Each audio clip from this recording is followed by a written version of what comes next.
안녕하세요. 대천대학교 환경과학과 강사로 김현정입니다. 교수께서 비밀병기라고 제가 지금 발표할, 여러분들한테 이야기하고 싶은 것은 작은 흔적의 나비 효과인데요. 여기서 말하는 흔적이 상처일 수도 있고 또 우리 이야기일 수도 있기 때문에 이것들이 자꾸 모여서 좀 큰 효과를 발휘하면 참 좋을 것 같아서 제가 할 수 있는 그런 분석적인 기법으로 해서 조금 풀어나가도록 하겠습니다. 저의 이야기를 먼저 좀 해보도록 하겠습니다. 제가 소개로는 통계분석가로 이렇게 되어 있는데요. 1988년도에 수능을 봤습니다. 지금이라면 입시인가 그랬죠. 그 수능을 보고 나서 이제 학교에 입학하기 전까지 뭘 안 하고 있으니까 집에서 자꾸 천덕꾸러기처럼 뒹굴뒹굴 놀고 잠만 자고 그래서요. 엄마한테 컴퓨터 좀 배우고 싶다고 이야기를 했습니다. 그래서 컴퓨터를 배웠는데요. 그때가 처음으로 베이직이라는 프로그래밍을 배웠습니다. 근데 너무나 재밌어가지고요. 그냥 프로그래밍이 또 빠지게 됐습니다. 보통 여학생들이 프로그래밍을 좋아하지 않는다고 하는데 저는 명령어에 그냥 흠뻑 빠져가지고 특히 1에서 100까지를 엔터 하나 치니까 계산할 수 있다는 게 너무 경이롭더라고요. 그러니까 그때부터 컴퓨터랑 좀 친해지기 시작했는데 학교 다닐 때 이제 8과학번이었기 때문에 학교 다닐 때 학교에 컴퓨터가 많이 없었어요. 없었는데 이제 1학년이다 보니 강의가 많이 없고 학과는 통계학과를 가는데 통계학이라는 것도 많이 가르쳐주지 않고 교양만 일단 계속 수업을 하고 있었고 아직은 컴퓨터에 관심이 있었기 때문에 어릴 때부터 타고난 능력 중에 하나가 눈 너머로 이렇게 보면 잘 따라하는 모방력이 되게 좋았습니다. 그래서 강의 마치고 중간 공강일 때는 항상 학교의 컴퓨터실에 그 선배님들, 나이 든 선배님들 하는 어깨 너머로 이분이 뭘 하는지를 항상 봤어요. 친구들하고 잔디밭에 놀아도 되는데 저는 이상하게 PC실이 그렇게 좋더라고요. 그래서 PC실에서 대학 동안 내내서 많이 살다가 단식 투쟁을 해서 부모님한테 386 컴퓨터를 얻게 됐습니다. 한 일주일 정도 단식을 하고 왔습니다. 그렇게 해서 이제 컴퓨터랑 친해지고 학교에서 통계학을 배웠기 때문에 통계 분석이라는 것을 할 수 있는 그런 지식을 좀 배우게 되었죠. 근데 그런 지식들이 그렇게 실제 실무에 적용하는 데는 많은 어려움이 있더라고요. 프로그래밍도 마찬가지로 요즘 코딩을 많이 유행하지만 그런 것들이 실제로 내가 제품을 만들거나 아니면 그게 상품화 되는 데까지는 많은 노력과 그리고 시행착오를 많이 해야 되고 하는데 저는 통계 분석을 할 수 있는 그런 조건이 없었어요. 일단 뭐 어떻게 해야 되는지도 잘 모르겠고 이걸 가지고 뭘 하는지도 모르겠고 그렇게 해서 학교 4학년을 졸업을 했습니다. 결혼을 하고요. 우연히 어떤 분이 호주에서 대학을 다니시고 오신 분이 저에게 하는 말이 넌 통계학을 배웠는데 그냥 집에서 컴퓨터랑 그 프린터기랑 팩스 하나만 놓고 그 분석하는 일을 한번 해보세요라고 하더라고요. 그래서 시작하게 된 게 바로 거실에 책자 위에 컴퓨터 하나, 팩시밀 하나, 그리고 프린트기 하나를 놓고 인터넷 사업을 시작하게 됐어요. 그때부터 시작해서 통계 분석을 했는데요. 이상하게 하니까 너무너무 재밌고 한이롭고 그렇더라고요. 그래서 그때부터 지금까지 놓치지 않고 하고 있는 게 한 20년 가까이 하고 있습니다. 그래서 통계 분석은 정말 하면 갈수록 재미있게 새로운 기능들이 생기고 하기 때문에 계속 탐구하게 되고 계속 지치지 않고 하게 되는 것 같습니다. 하다 보니까 여기서 내가 좀 더 다른 걸 좀 해야 되겠다. 이런 부분이 있구나 하고 발견한 부분이 바로 데이터 마이닝입니다. 그래서 이것을 배우기 위해서 대학원을 가게 되었습니다. 그게 2006년이었는데요. 막상 대학원을 가서도 이걸 가지고 뭔가 큰 걸 어떻게 해볼 수 있는 게 많이 없었습니다. 그냥 재작년부터 빅데이터를 접하게 되고 본격적으로 이것을 공부해야 되겠다 하고 시작을 했습니다. 빅데이터를 공부를 하면서 만난 분들이 많이 있는데요. 제가 페이스북을 2014년부터, 그러니까 제가 지금은 한 2년 정도 전부터 사용을 했었는데 저는 공부를 하기 위해서 그 일을 하는 사람들이 뭘 하는지를 관찰하게 됐습니다. 그래서 저 위에 계시는 분들부터 시작해서 한 분씩 한 분씩 알아가기 시작합니다. 제 앞에 계시는 분은 김경태 씨인데요. 우리나라에서 빅데이터에 관련된 그런 책을 가장 많이 쓰신 분이라고 하셔도 좋습니다. 그래서 그분이 하루는 이제 채팅으로 이야기를 하는데 제가 이렇게 해서 빅데이터 공부를 하고 싶습니다 하니까 본인의 타임라인에다가 담벼락에다 이렇게 쓰시더라고요. 오늘부터 김연종을 내 제자로 운명한다 이렇게 쓰시더라고요. 그래서 저분에게 간혹 어려운 게 있으면 여쭤보게 되었고요. 저분을 통해서 알게 된 것들이 많이 있는데 그 옆에 계시는 분이 서진수 씨인데요. 여러분 그 텔레비전에 요즘 제일 많이 나오시는 분입니다. 빅데이터 전도사로 이렇게 활동하시는 분이고요. 그리고 그 옆에 계시는 분이 실제로 저에게 분석할 때 기획을 하고 어떤 일을 하고 빅데이터로 어떤 일을 하고 하는지를 알려주신 분입니다. 리비전의 전용준 씨 되십니다. 저 사진을 제가 저 자리에서 그 강연을 들으면서 찍어드렸더니 그 강연하신 때마다 저걸 쓰시더라고요. 그리고 그 옆에 계시는 분이 최충일 씨인데요. 지금 현재 외국에서 공부를 하고 계시는데 마찬가지로 멀리 있지만 서로 이야기를 하면서 이런 부분은 이거 공부하니까 좋더라고. 이 책을 보십시오. 이런 부분 이렇게 적용하십시오 하면서 많이 도와주시는 분입니다. 방학 동안에 저는 그 주로 일주일에 한 번씩 계속 서울을 올라다녔습니다. 왜냐하면 지역에서는 이런 걸 공부를 할 수가 없어요. 그러니까 그런 장이 없습니다. 근데 서울에는 스터디가 되게 많이 있습니다. 물론 그 스터디가 비용을 많이 줘야 하는 것도 있지만 본인들끼리 그러니까 서로 의기투합하셔서 일주일에 한 번씩 장소를 빌려서 공부를 하는 그런 스터디가 많습니다. 밑에서 두 번째 계시는 이영환 교수님께서 국민대 교수님이십니다. 하루는 페이스북 라인에 방학 동안에 스터디를 할 테니까 관심 있는 사람들은 댓글을 달아주십시오 하시더라고요. 그걸 통해서 요즘 되게 유명한 인공지능, 딥러닝 이런 걸 공부를 하러 방학 동안에 내내 다녔습니다. 그때 알게 된 게 바로 그 옆에 계신 이동원 씨고요. 그 위쪽에 있는 정영석 교수님이랑 남중구 씨입니다. 되게 강연을 되게 잘하시는 분이고요. 이거 잘 몰라요 하면 바로 소스를 주십니다. 그래서 정말 저에게는 큰 힘이 되신 분들입니다. 그리고 밑에서 네 번째 계시는 이불 씨는 통계교육원에서 교육을 하시는 분인데 초보분들이 그 교육을 그러니까 빅데이터나 통계 교육을 받으실 때 아마 저분을 많이 보실 겁니다. 이불 씨 옆에 계시는 게 김신호 교수님이신데요. 이번에 알파고가 분명히 이길 거라고 장담을 하시는 교수님이세요. 오른쪽에 크게 있는 부분이 저랑 요즘 항상 같이 공부하시는 설병문 교수님이랑 박상현 교수님 그리고 트러스트 랩 팀들입니다. 다음은 우리 그 빅데이터 이야기를 좀 하기 위해서 우리들의 흔적을 어떤 식으로 빅데이터가 가지고 있는지를 좀 보고 싶습니다. 그래서 이 구글이 각각의 검색어들에 대한 트렌드를 나타내주고 그것을 보여주는 게 구글 트렌드인데요. 이 구글 트렌드가 내가 키워드를 이렇게 딱 치면요. 그 키워드가 언제부터 지금까지 얼마나 많은 빈도로 있는지를 나타냈습니다. 그래서 여러분들이 관심 있는 부분에 대해서 키워드를 쳐보시면 이게 언제부터 사람들이 이 내용을 이야기하기 시작했고 그리고 지금 이게 어느 정도 빈도를 가지고 있고 그런 이야기를 알 수 있습니다. 그리고 구글에 맞먹는 우리나라에서 많이 사용하는 게 네이버 트렌드인데요. 구글은 카테고리가 좀 단순합니다. 뭐 건강, 비즈니스 뭐 이런 식으로 몇 개의 카테고리로 되어 있는데요. 네이버는 트렌드가 카테고리가 아주 많이 다양하게 되어 있고요. 그리고 그 순위들이 우리 실시간으로 검색어 올라가는 것만큼이나 자주 빈번하게 변하고 있습니다. 그럼 현재 트렌드가 가장 잘 나타나 있는 것이 바로 네이버 트렌드라고 보시면 되고 우리들의 흔적이 여기에 가장 많이 남아 있습니다.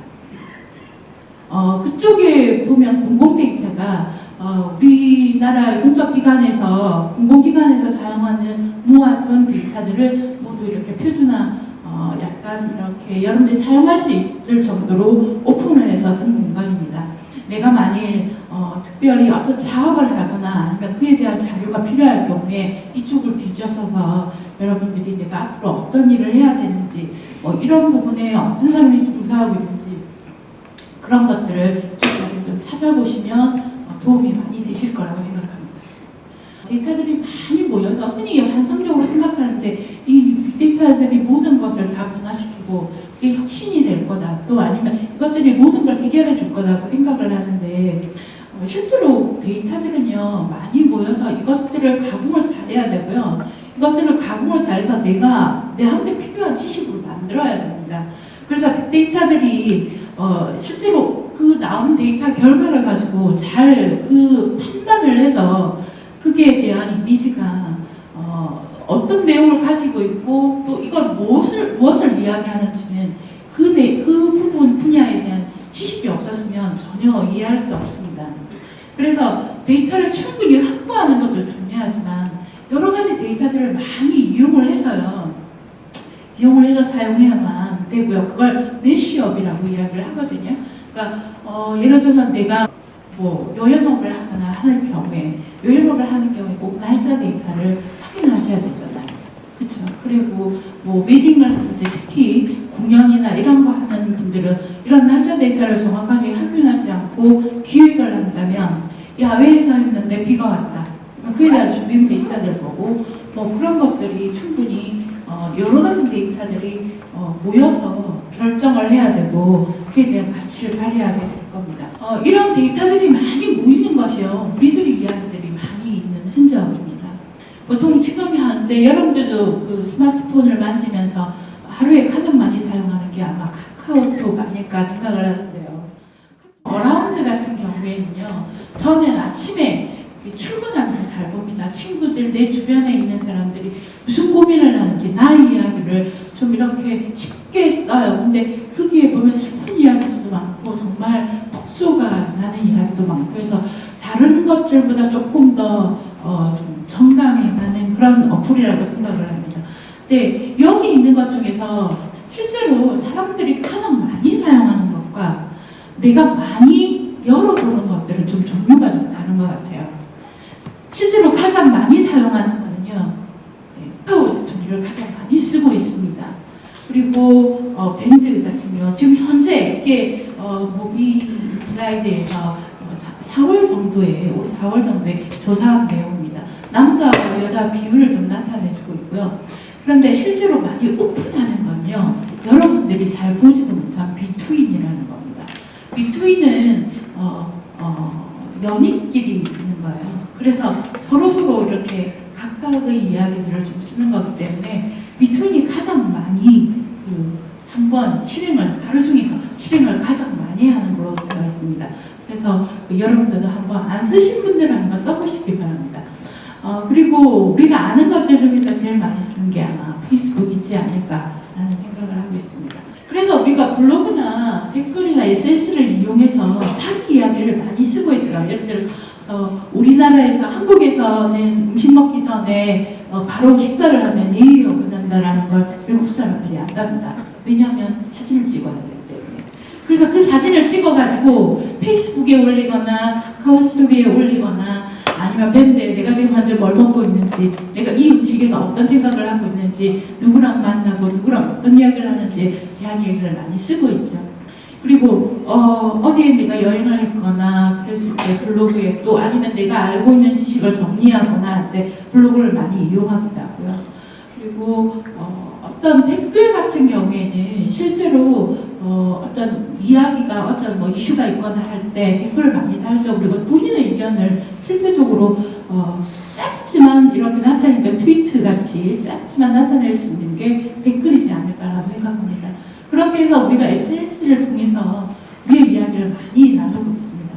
이런 것들이 실제로 서로 이야기들이 상호작용에 의해서 내 이야기가 남한테 퍼지게 되고 또 그 이야기가 또 어떤 사람한테 공감을 하게 되고 그렇게 되죠. 그래서 상호작용을 통해서 이렇게 그 각각의 이야기들이 유기적이고 복합적으로 이렇게 영향을 갖게 되는 것을 컴플렉스 시스템, 복잡계라고 이야기를 하고 있습니다.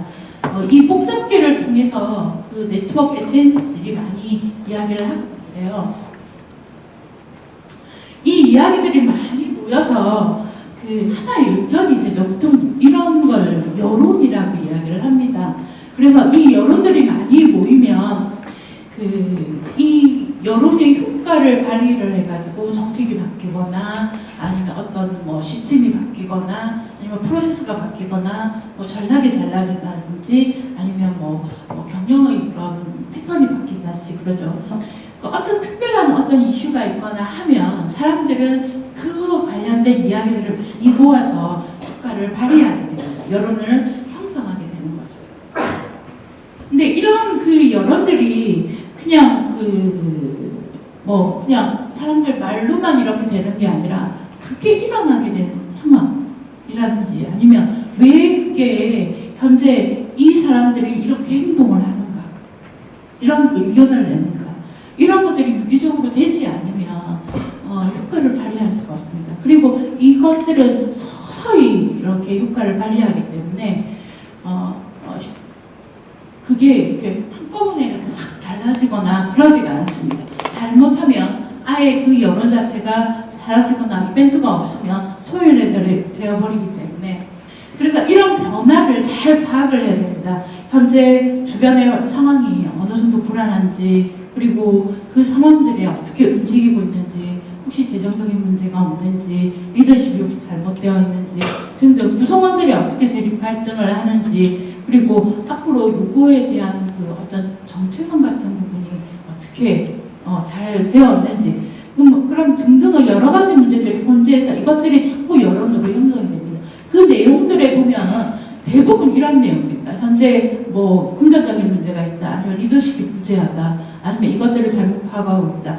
그런 댓글들이라든지 그런 내용들을 보면 모두 다 그런 그 문제점을 이야기를 하고 있습니다. 이것들이 서서히 퍼져가면서 좀 많이 흔들리면 흔들릴수록 문제점이 더 확실히 나타나고 있습니다. 그래서 평론 하시는 분들이나 그 토론하시는 분들은 그런 문제점을 잘 꼬집어내시는 거죠. 그것들이 잘 융합하고 조합해야만 변화가 발생하게 됩니다. 그런데 일반적인 사람들은 이 여론에 대해서 나는 반대 의견을 가지고 있거나 또 아니면 나는 조금 이 부분만은 내가 다른 생각을 하고 있다고 하면 말을 하지 않는 경우가 있습니다. 그게 그 여론의 그 다른 면이고 우리가 여론조사를 했을 때 선거 같은 여론조사를 했을 때 실제로 처음에 그 조사했던 거랑 출구조사했던 거랑 다른 이유 중에 하나도 이 침묵의 수기 때문입니다. 이것을 실험하기 위해서 솔로몬 하시가 동조 실험이라는 걸 한번 했습니다. 지금 빨간색이 그 선이 있고요. 그리고 파란색이 3개가 있는데 파란색 앞에 있는 걸 A, B, C라고 했을 때 그 빨간색하고 똑같은 색이 두 번째 있는 B가 될 겁니다. 그죠? B가 될 거죠. 우리가 아무리 봐도 B예요. 그런데 어떤 실험을 했는데 구성원이 한 5명이 있고 그리고 한 사람이 새로운 들어가 있어요. 이 5명은 우리는 분명히 저 빨간색과 같은 걸 C라고 하겠다라고 서로 짜고 이야기를 한다고요. 어떤 게 똑같습니까? 그랬을 때 다 C라고 이야기했을 때 마지막 한 사람이 C라고 이야기할 수 있냐고요. B라고 이야기할 수 있냐고요. 대부분 하지 못해요. 근데 그게 우리 일상에서 실제로 많이 일어납니다. 중국집 가서 중국 음식 시킬 때도 짜장면 먹을지 짬뽕 먹을지 고민을 하죠. 그런 결정장애가 있지 않습니까? 그냥 쉽게 웃으면서 이야기를 하지만 내가 분명히 난 볶음밥이 먹고 싶지만 비쌀 것 같아서 시키지 못하고 그런 경우가 있죠. 그렇죠? 그런 것처럼 침묵하는 그런 그 말하지 않는 그런 그 분조 실험을 했었고요. 그것을 저 엘리자베스 도웰리 노이만이라는 분이 침묵의 나선이라고 이야기했습니다. 이 깔때기처럼 생긴 건데요. 이 그 침묵의 나선이론은 이 깔때기가 밑으로 이렇게 가면요 침묵하게 되는 거예요. 그러니까 본인이 말하지 못해요. 그렇지만은 여론에 의해서 본인의 여론하고 내 의견이 똑같으면 이 깔때기를 타고 그 이야기를 하게 된다는 거죠. 그래서 이런 그 침묵의 나선이론을 이야기한 것들이 있습니다.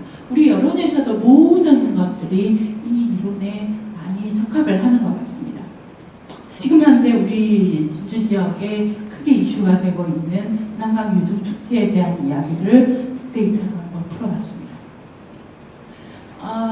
예쁜 그 밤 야경이 있고요.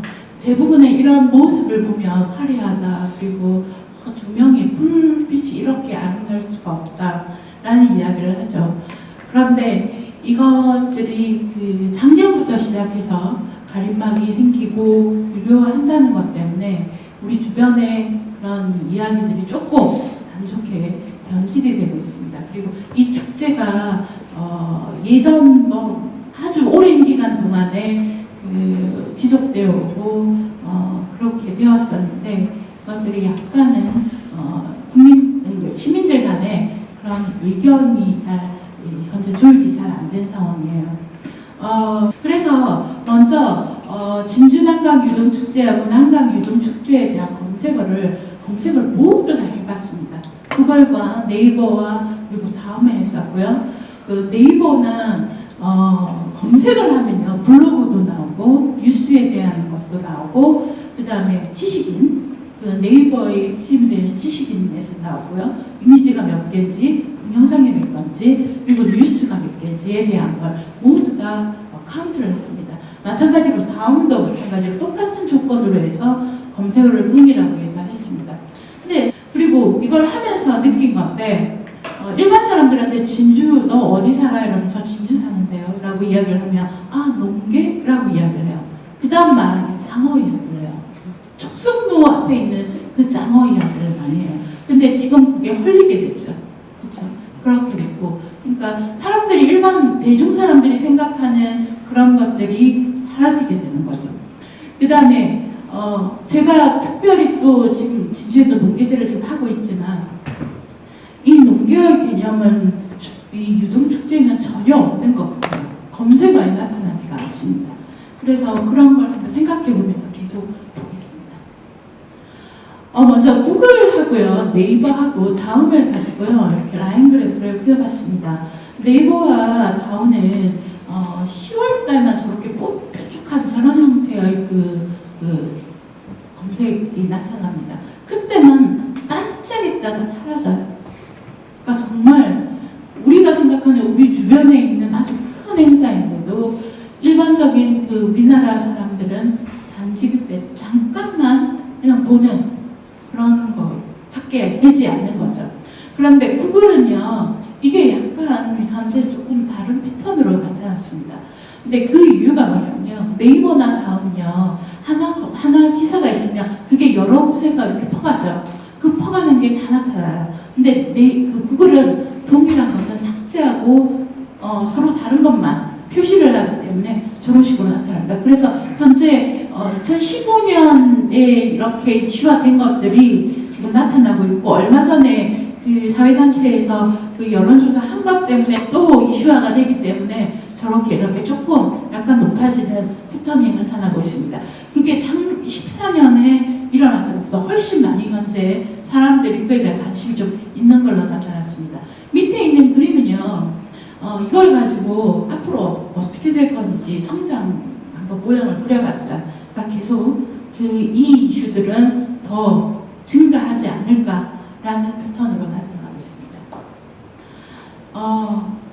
위에서부터 보면요, 블로그고, 그 다음에 블로그 카페, 그 다음에 여기 지식인이고요.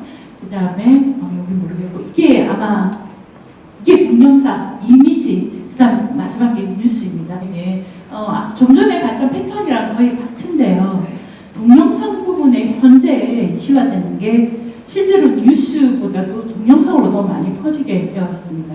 그래서 이것들이 검색을 했을 때 기간을 두고 이렇게 검색을 했었거든요. 검색을 할 때 그 옵션에다 기간을 두고 했었는데, 그때 사람들이 댓글을 달았거나 아니면 글을 좀 수정을 했거나 하면 나타나는 겁니다. 그래서 실제로 그때 작성인 건 아닐 수 있습니다. 자, 다음은 한번 보면, 다음은 조금 다릅니다. 네이버보다 다음이 훨씬 더 블로그 활동을 좋습니다. 블로그 활동에서도 마찬가지로 현재 이슈화되고 있는 부분이 조금 더 움직이는 모습을 볼 수 있고요. 그리고 뉴스에서도 마찬가지로 조금 더 다른 것처럼 전혀 평탄하지 않고 약간 이슈화되는 모습을 볼 수가 있습니다. 이건 검색어가 어느 정도 움직이는지를 본 거고요. 실제로 사람들이 이야기하는 내용에 대한 걸 다시 한번 보도록 하겠습니다. 이 내용은요, 여러분들이 많이 접하는, 여기다 검색하면 제일 위에 뜨는 블로그 후기입니다. 지금 현재 여기 나타난 거는 제가 전혀 정제하지 않고 단지 단어, 키워드만 표시한 것들인데, 2014년과 15년을 비교를 했을 때 이런 끝모양이 나타납니다. 내용을 실제로 보면요, 정말 이쁘지는 않습니다. 내용을 보면 뭐 최악이다 이런 말도 있고요. 교통에 대한 내용도 있지만 화려하다, 아기자기하다, 특히 캐릭터, 아이들 이런 이야기 좀 많이 나와요. 그러니까 그 등에 캐릭터를 입힌다는 거 아니면 세계의 문물들을 이렇게 표시했다는 것에 대해서 되게 그 사람들이 신기해하고 있습니다. 그리고 2015년은 이슈화됐던 유료화나 차단막이나 가림막 그런 이야기, 만원이라는 단어가 돈 만원도 있지만 한글로 만원으로도 많이 나오고 있습니다. 그런 내용들이 사람들이 이야기 속에 갔다 온 후기예요. 그러니까 그것을 보고 적었던 그 후기 속에 그 이야기가 나오고 있습니다. 그래서 이것을 키워드를 정리를 좀 해봤는데요. 가운데 이렇게 많이 모여 있는 거는요. 2013년, 14년, 15년. 왜 앞쪽에는 14년하고 15년만 했는데 여기는 13년, 14년, 15년을 다 한번 그림을 그려봤습니다. 왜냐하면 14년과 13년은 동일할 거라고 생각을 했거든요. 근데 그렇지는 않더라고요. 14년에 원체 사람들이 많이 왔었고 그 사람들이 많은 후기를 남겼기 때문에 그 어휘들이 되게 많이 다양했고 마찬가지로 우리가 알고 있는 내용들이 두루두루 나타나고 있습니다. 그러니까 오른쪽에 보면 각각의 키워드를 너무 복잡해서요. 이게 30번 이상 이야기한 것들을 제가 키워드로 나타낸 건데 실제로 좋은 이야기, 후기 갔다 오면 뭐 좋더라, 뭐 다시는 안 간다, 뭐 이런 이야기도 있고 정말 한 번 더 가고 싶다, 가족과 함께 갔다, 연인과 함께 갔다 이런 이야기를 많이 하고 있습니다. 그런 이야기를 하지만 실제로 이 내용들을 가지고 우리가 알아야 될 건요. 사람들이 뭐가 불편한지. 그것들이 왜냐하면 13년에도 나타나고 14년에도 나타나고 15년도 나타난다면 그건 아직 해결이 되지 않은 문제예요. 그 문제를 해결하기 위해서 어떻게 해야 되는지에 대한 고민을 할 수밖에 없습니다. 그래서 좋은 이야기들이 되게 후기 쪽에는 좀 많았습니다. 그래서 작년에 그 이슈화됐던 내용 중에서 몇 가지 기사에 대한 댓글을 가지고 제가 이야기를 한번 해보겠습니다.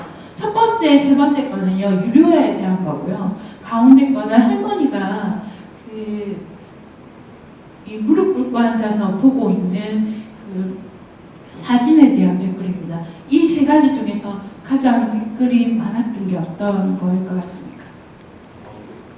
네, 가운데 거 같습니다. 거의 유료화 부분에 한 10배도 넘었던 걸로 기억을 하고 있습니다. 그쪽 이 내용들이 각각 그 댓글에 그 내용이 좀 다를 거라고 생각을 하고 이야기를 좀 해서 제가 키워드를 좀 나눠봤습니다. 실제로 유등축제 게시판, 자유 게시판에 있는 댓글을 봤습니다. 이것을 하게 된 이유가 그 네이버나 다음은 TV고요. 네이버는 지식인인데 그때 지식인에서 물어보는 내용을 봤더니 대부분 어디 가려면 어떻게 하면 됩니까? 라는 질문이에요. 그래서 사람들이 실제로 그 내용들을 보기 위해서 하기 위해서 어떻게 하면 될지 어떤 내용을 하는지에 대한 이야기를 그 댓글로 가지고 왔습니다. 그래서 2014년에 댓글이 252개고요. 2015년이 거의 1.5배 되는 431개였습니다. 2014년에는 보통 보면 셔틀, 외국인, 내용 중에서 외국인에 대한 가이드가 없다. 그리고 여성이나 임산부에 대한 배려가 전혀 없다. 라는 그런 내용이 좀 있었고요. 그 다음에 가을과 관련되는 거, 공연, 이런 숙박과 관련된 걸 많이 물었습니다. 그 다음에 마찬가지로 둘 다 공통적으로 하는 건 사진을 나타내 주거나 아니면 답글 댓글이 많았습니다. 관리자들의 댓글, 그리고 다른 사람들의 댓글들이 많았습니다. 자유 게시판이니까요. 이 댓글도 2014년보다 15년이 훨씬 많았습니다. 거의 1순위인 키워드가 댓글이었습니다. 2015년에는 개선해야 된다. 그 다음에 관람, 주시하겠다. 그리고 그 사람들의 의견과 다른 의견인 경우에는 비밀글로 표시를 하는 경향이 많았습니다. 그래서 저기 비밀은 비밀글이었습니다. 그러니까 남들하고 다른 의견이기 때문에 오픈하기 싫었을 경우에는 비밀글로 해서 물어보거나 그러는 경향이 많았습니다. 그렇게 해서 약간 사람들이 조금 다른 그 의견들을 이런 여러 가지 형태로 나타내주고 있습니다. 그래서 우리가 남기는 이런 그 흔적들, 이게 온라인뿐만 아니라 오프라인에서도 많이 일어나죠. 내가 어떤 제품을 사용했거나 하면 이 제품이 어떻더라 라고 이야기를 하고, 요건 이런 게 안 좋아 이렇게 이야기를 할 때 우리가 구전을 많이 하지만 그런 방법으로 온라인을 이용하는 것도 상당히 좋을 것 같아요. 그래서 고객들의 요구사항이나 아니면 어떻게 해줬으면 좋겠다는 기대사항, 그 다음에 현재 이 제품에 어떤 문제점이 있다, 그리고 앞으로는 어떻게 좀 해줬으면 좋겠다, 이거는 이런 점이 좋더라, 아니면 난 이걸 좋아하는데 난 이 시간에 이게 먹고 싶다, 이런 내용이라든지 개선 방안 같은 것들을 조금 좀 흔적으로 남겨주시면 그런 것들이 앞으로는 트렌드이지 않을까라고 생각합니다. 침묵하시지 말고 계속 나타내 주셨으면 좋겠습니다. 이상으로 우리가 남기는 작은 흔적들이